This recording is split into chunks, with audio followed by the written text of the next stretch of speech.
5 minutes. Thank you very much, Mr. Chairman. I appreciate you holding today's hearing. People are getting clobbered with inflation.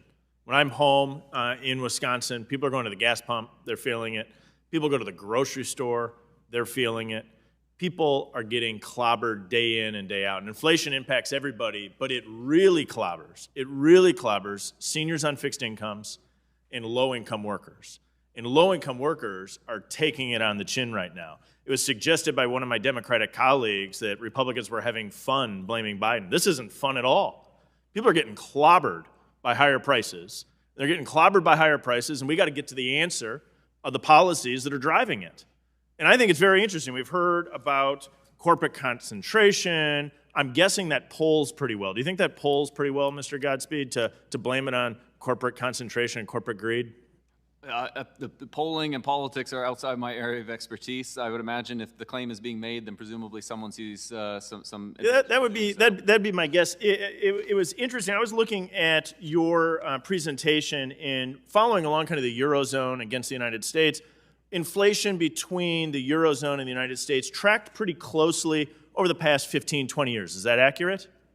That is accurate. And then all of a sudden, there was this massive deviation between the Eurozone and the United States. Is that accurate? Correct. Roughly about when did that break start to occur? March 2021. So March 2021. So then the question would be, what occurred, rough math, around March 2021 that might have driven this? So the proposal that I've been hearing earlier is that all of a sudden corporate greed in the United States took off. But interestingly, the data might suggest that it didn't take off in the Eurozone. Would that be a reasonable inference, Mr. Goodspeed? Yes, it would. So interesting. What would be the Biden administration's policy that was allowing corporate greed in the United States that wasn't taking place in the Eurozone at this time? Because previously, inflation between the United States and the Eurozone was tracking pretty consistently.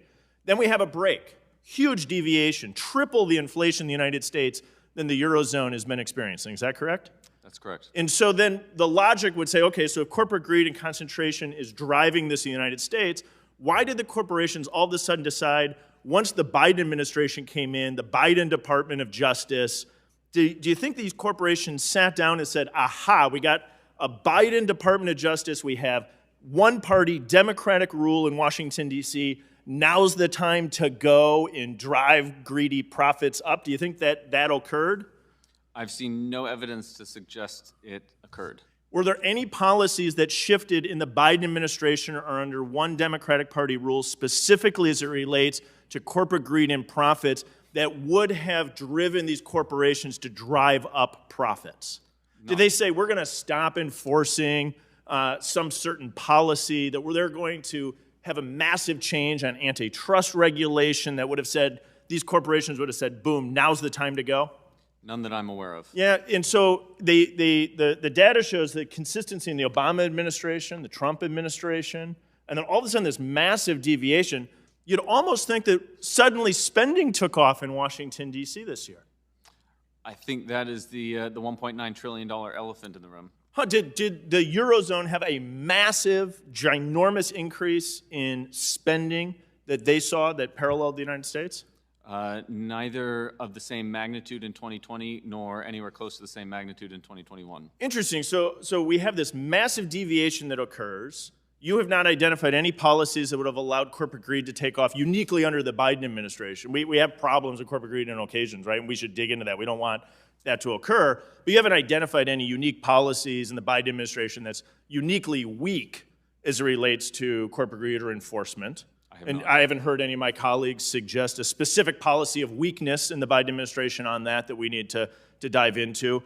But we have noted all of a sudden a massive fiscal policy change once we had Democratic one-party rule here in Washington, D.C., driving huge demand increases, more money, chasing the same number of products can lead to inflation. And at the same time, we've had a monetary policy that has been pushing easy money.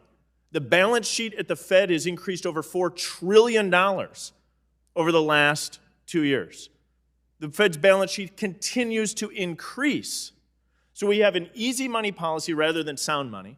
We have massive fiscal spending, And I think we've identified the problem that's occurring, that's clobbering people in the pocketbooks in Washington. And I think we should wake up and change the policies here in Washington. Thank you very much, Mr. Chairman. I yield back.